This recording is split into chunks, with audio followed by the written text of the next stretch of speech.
बस में आतंकवादियों के सबसे पसंदीदा प्रधानमंत्री और गृह मंत्री का नाम आप बता सकते हैं? बिल्कुल सही समझे, वही है। नाम बताना जरूरी तो नहीं। असल में आतंकवादी मोदी शाह को दो कौड़ी का मानते हैं, और मोदी शाह दो कौड़ी का मानते हैं भारत की जनता को, बिल्कुल दो कौड़ी का। दिल्ली धमाके के 72 घंटे बाद तक देश को नहीं पता कि हुआ क्या है, कोई जानकारी नहीं कि आत्मघाती, इसको ही बोलते हैं भाई आईएसआई का कमाल। पता ही नहीं लगता, सांप भी मारते और लाठी भी नहीं टूटने देते, सिंपल।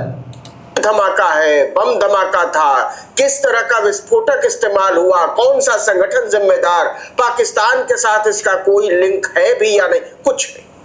72 घंटे लग गए ये बताने में कि जी ये आतंकी हमला ही था। अब ये मत पूछ लीजिएगा कि आतंकी कौन थे, कहां के थे, इतनी भारी मात्रा में विस्फोटक लेकर दिल्ली तक कैसे घुसते चले आए, मोदी शाह के बस का नहीं है इसे बताना। सच बात यह है कि प्रधानमंत्री और गृह मंत्री दबा कर खा रहे हैं और तान कर सो रहे हैं। आराम में खलल इन्हें कतई बर्दाश्त नहीं।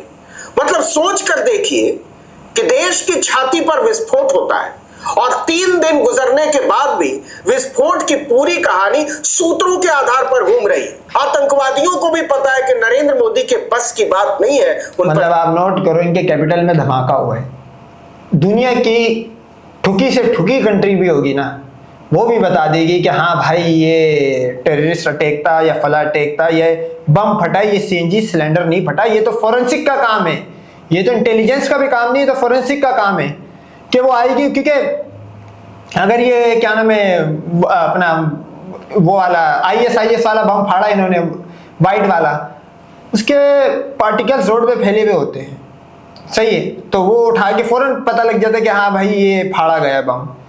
72 घंटे हो गए, अब जाके बता रहे कि फटा है। तो ये दरअसल पाकिस्तान से इनकी फटी हुई के एक्ट ऑफ वॉर डिक्लेयर ना करना पड़ जाए। नकील कसना, वो अपनी ही दुनिया में मगन रहने वाला आदमी, टीवी चैनलों के चिरकुट उसे भगवान बताते हैं और वो मानता है। आतंकवादियों को पता है कि वो भारत को कुछ नहीं बता सकते। क्या गजब की बात है कि देश सूत्रों के हवाले चल रहा है, गृह मंत्री खुद सूत्रों के हवाले बैठे हुए। टीवी चैनलों और अखबारों में धमाके को लेकर जितनी भी कहानियां घूम रही सब सूत्रों पर आधारित है। एक भी टीवी चैनल या अखबार इस बात की पुष्टि नहीं कर सकता कि ब्लास्ट को लेकर जो कहानियां वो गढ़ रहे हैं वही सच्चाई है। अच्छा, एक बात कमाल की है, जो लोग सूत्रों के आधार पर यह नहीं बता सकते कि धर्मेंद्र जिंदा है या गुजर गए, वो कह रहे हैं कि सूत्रों के आधार पर हम आपको जैसे मोहम्मद की कहानी बता रहे हैं, हम धमाकों के बारे में बता रहे हैं, हम गृह मंत्रालय के बारे में बता रहे हैं। मतलब कमाल है इनके सूत्र।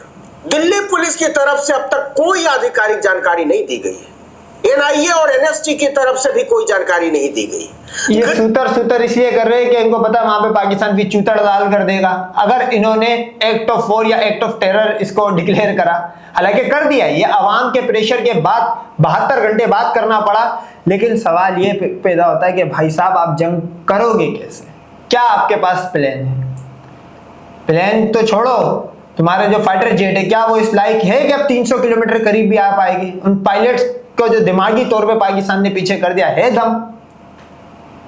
तो मेरे को नहीं लगता कि ये जंग होने वाली, और अगर हुई ये बात तो पहली पत्थर की लकीर की तरह है कि इनका बहुत बड़ा नुकसान हो जाएगा और लेवल का नुकसान होगा। और 50% ये चांसेस है, मतलब दुनिया की काफी सारी इंटेलिजेंस रिपोर्ट है कि इनका एक आधा टुकड़ा अलग हो जाएगा इस जंग में।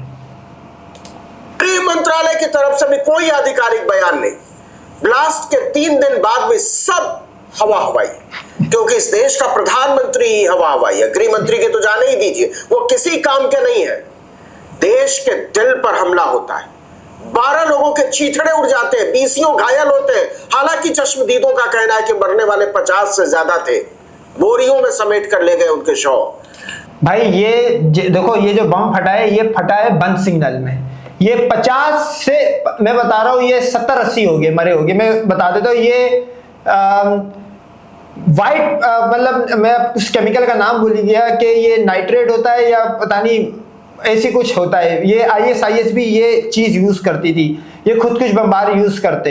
ये ऐसा होता है कि ये जब फटता है तो भाई साहब इसके अंदर फ्लैंस बहुत ज्यादा होता है। आप नोट करो, ये गाड़ी फटी है, उसके बाद दूसरी गाड़ियों में कैसे आग लग गई भाई, ये इंटेंसिटी बढ़ाता है। दूसरा, इसमें बॉल्ट बेरिंग यूज हुए, ये इनकी इंटेलिजेंस छुपा रही है। जैसे ये लाशें छुपा रहे, 60-70 मर गए, बोल रहे 12 मरे, चलो अच्छा छुपाते रहो, हमारे क्या ही जा रहा है।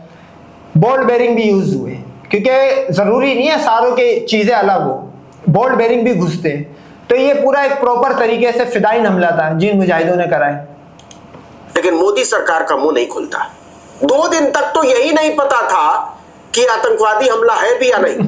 टीवी चैनलों में ब्लास्ट की खबरों की जलेबी छानी जा रही थी, लेकिन सरकार की तरफ से एक भी आधिकारिक बयान जारी नहीं हुआ।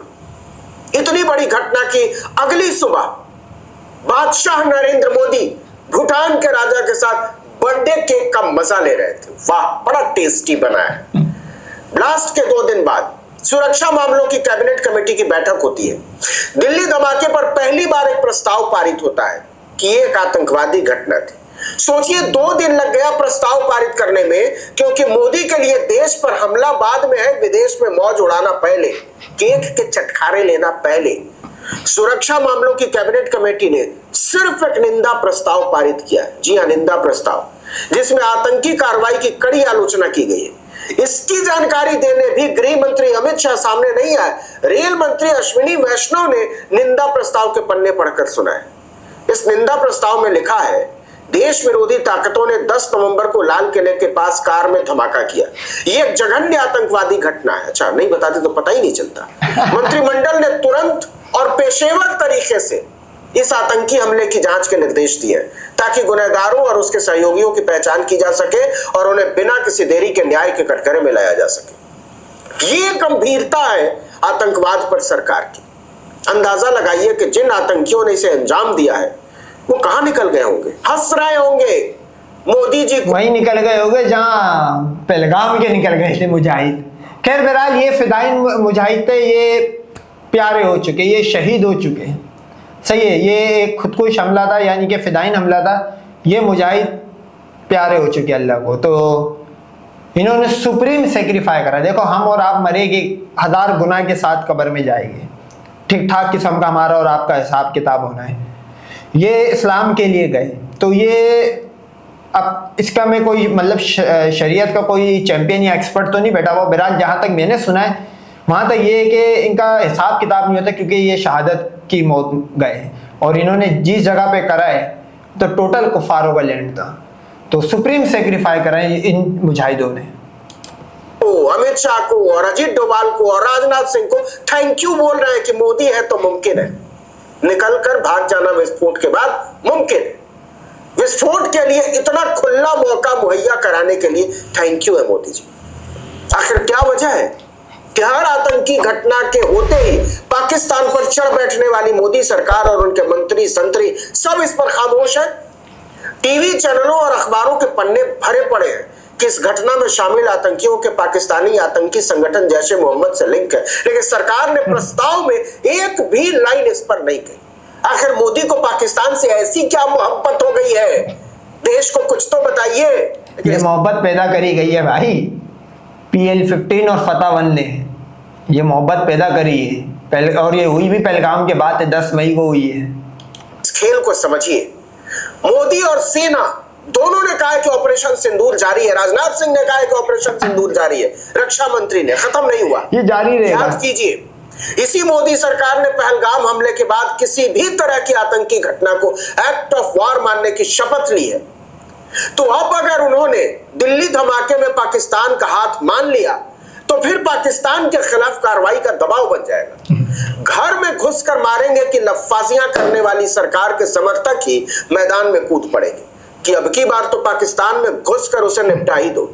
नरेंद्र से सरेंडर बन चुके मोदी जुबानी जमा खर्च जो कर ले, असलियत यह है कि अब वो अपनी ही लफ्फाजियों में बुरी तरह से फंस चुके हैं। आतंकवाद को एक्ट ऑफ वॉर, आप नोट करो, इसने सोचा कि पाकिस्तान कुछ टाइम के लिए रुक जाएगा, इसका ये एक्ट ऑफ वॉर वाला चूरन बिक जाएगा, ये इलेक्शन निकाल लेगा। लेकिन भाई जिस बंदे ने भी ये करा है सही टाइमिंग पे करा है। इलेक्शन हो रहा है, इसने कहा था एक्ट ऑफ वॉर होगा, पाकिस्तान पे अटैक होगा, ले हो गया। इसने 3 दिन तो इसी चीज में निकाल दिए, बोला बाबा ये पाकिस्तान ने नहीं करा है, वरना जंग करेगा तो जूते खाएगा। अब इसको अवाम के प्रेशर पे मानना पड़ा। सवाल ये है, चलो अवाम के प्रेशर पे मान भी लो आप, क्या आपकी आर्मी में इतना दम है लड़ने का? भी अभी अभी ताजे ताजे जूते खाए, 5 महीने हुआ है, 5 से 6 महीने लग गया होगा, 6 महीने हुए, तो है दम। एयरफोर्स में तो नहीं होगा, एयरफोर्स तो खत्म हो जाएगी। इस बार तो कंफर्म है, पाकिस्तान ने कहा इस बार डसोल्ट एविएशन को भी बख्शा नहीं जाएगा। पिछली बार तो हमने इनके राफेल कुछ छोड़ दिए थे कंपनी के लिए, इस बार डसोल्ट एविएशन भी जलील होगा। तो इस बार ये जब ही नहीं जंग कर पा रहे हैं। करके मोदी सरकार अपने ही बुने हुए जाल में फंस चुकी है। अब मोदी और उनके नकली जेम्स बॉन्ड को कुछ बोलते नहीं बन रहा है। पूरी मोदी सरकार को सांप सूंघ गया। मैं यहाँ बहुत भारी मन से आया हूँ। तो ना जाते ना महाराज, कनपट्टी पर कट्टा रख के थोड़ी ना बुलाया था। ठीक कह रही है सुप्रिया सुले, आप तो केक खाने के लिए इस्लामाबाद से टेम्पो तक कहीं भी जा सकते, वो भी बिना बुलाए। लेकिन टीवी वाले बाबू सवाल का गाना नहीं बजा रहे। बिहार चुनाव में दूसरे फेज की वोटिंग से ठीक एक दिन पहले 10 नवंबर को शाम 6:52 पर दिल्ली में लाल किले के पास धमाका होता है। घंटे भर में यह खबर टीवी चैनलों पर आग की तरह छा जाती है। हवाई किले बनाने में उस्ताद मोदी सरकार के हाथ पांव फूल जाते हैं। टीवी चैनलों को आकाशवाणी करके महामानव की इच्छा बताई जाती है कि इस खबर को डाउन प्ले करना है। मतलब टीवी चैनल वाले खबर दिखाएं, लेकिन रूटीन खबरों की तरह, जैसे कोई बड़ी बात नहीं हुई। लेकिन टीवी चैनल वाले चाह कर भी ऐसा नहीं कर पाते, क्योंकि सोशल मीडिया में सब कुछ साफ हो चुका था। घटना थी ही इतनी बड़ी, इसमें किसी भी तरह की बहानेबाजी टीवी वालों की कोशिश करने से नहीं चलने वाली थी। बिना आग के धुआं करने वाले टीवी चैनलों के कलाकार रिपोर्टर घटना स्थल पर पहुंचते हैं भारी दबाव में सोशल मीडिया के। सबूतों को रोनते हुए घटना की कवरेज की जाती है। भयावहता की कहानियां चैनलों पर आग लगा देती हैं। आनन फानन में सोते हुए गृह मंत्री अमित शाह को अपने आराम में खलल डालकर निकलना पड़ता है। वो अस्पतालों में घायलों की मातम पुरसी करते हैं, घटना स्थल का दौरा करते हैं और बयानों के नाम पर सूत्रों के हवाले से खबर देते हैं कि घटना में 8 लोगों की मौत हुई है। बिहार चुनाव से थके हारे लौटे गृह मंत्री के पास कहने के लिए एक पुख्ता बात नहीं थी। टीवी चैनलों के पास भी घटना स्थल की भयावहता के अलावा दिखाने को कोई जानकारी नहीं। देश के बड़े बड़े टीवी चैनल दिल्ली धमाके के बाद अभी की सबसे बड़ी खबर के नाम पर लाल रंग की लहकती पट्टियों में लिखी लाइनें जोर जोर से पढ़कर चिल्ला रहे थे, बस गृह मंत्री अमित शाह ने दिल्ली के पुलिस कमिश्नर से बात की। वाह, तो दारोगा से बात करते हैं। ब्लास्ट के दूसरे दिन मोदी देश को अपने हाल पर छोड़कर भूटान के राजा का बर्थडे मनाने 8000 करोड़ के उड़न खटोले में बैठकर फुर्र हो जाते हैं। भूटान के राजा के साथ हंसी ठिठोली करने वाली तस्वीरें मोदी के भारी मन की गवाही देने के लिए काफी है। शानदार भोज के बाद डकार मारते हुए भारत की जनता से भागा हुआ प्रधानमंत्री एक निहायत बकवास किस्म की बात करते। हमारी एजेंसियां इस षड्यंत्र की तह तक जाएगी। इसके पीछे के षड्यंत्रकारियों को बख्शा नहीं जाएगा।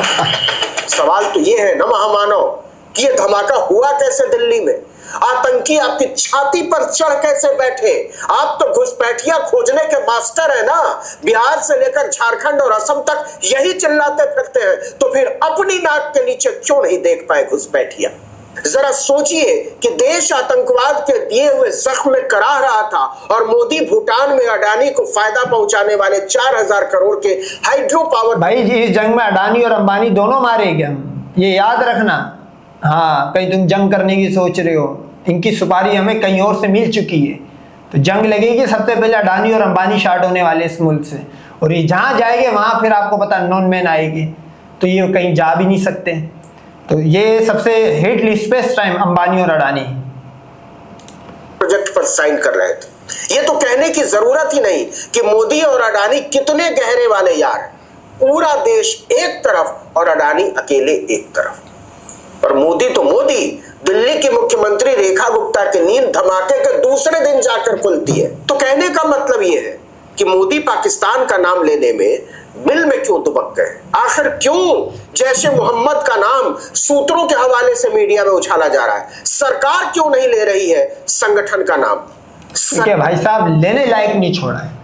ये तो हाफिज सईद ने जब ऑपरेशन सिंदूर इन्होंने स्टार्ट करा था उस टाइम बोल दिया था, बोला था खून का बदला खून होगा और अब तुम लोग अपनी उल्टी गिनती तैयार करो। उसमें उसने वर्ड यूज करा था फिदाइन। अगर आप नोट करो तो पिछले 3-4 साल से फिदाइन हमले नहीं हो रहे थे, वो गोरिल्ला वॉर चल रहा था, ये जो जम्मू कश्मीर वाली साइड पे चल रहा है। इसमें वो आते बुझाए 4-5 हिंदू फौजियों को पकड़ के 1000 अफसरों के बाद भेज के निकल जाते गर्दन वर्दन अलग करके। लेकिन ये जो फिदाइन हमला है ये उस धमकी के बाद हुआ या उस बोलने के बाद हुआ है। तो ये आप नोट करो कि जैश ए मोहम्मद का तो नाम आना ही आना था। नरेंद्र मोदी की पोल पट्टी खुल चुकी है और सबसे ज्यादा खुली है आतंक के आकाओं के बीच। उन्होंने हुलस कर कहा है कि मोदी का मतलब है नाम सामने ना आने की गारंटी, जान न जाने की गारंटी और पकड़े जाने का तो सवाल ही नहीं। वो जानते हैं कि देश की जनता सिर पटक के मर जाएगी, लेकिन मोदी जी न नाम बताएंगे, न पहचान बताएंगे और न ही ये बताएंगे कि ये काम किया किसने। और लाल किले के हमले में तो आतंकी हमला बताने में ही उनकी हवा टाइट होगी और अब तो पाकिस्तान का भी नाम लेने में 56 इंची ढिंचिक महामानव का गला सूख जाता है। इसीलिए आतंकवादियों ने खुले मन से कहा है, थैंक यू मोदी जी, भारत में आतंकवाद का परचम लहराना इतना आसान कभी नहीं था।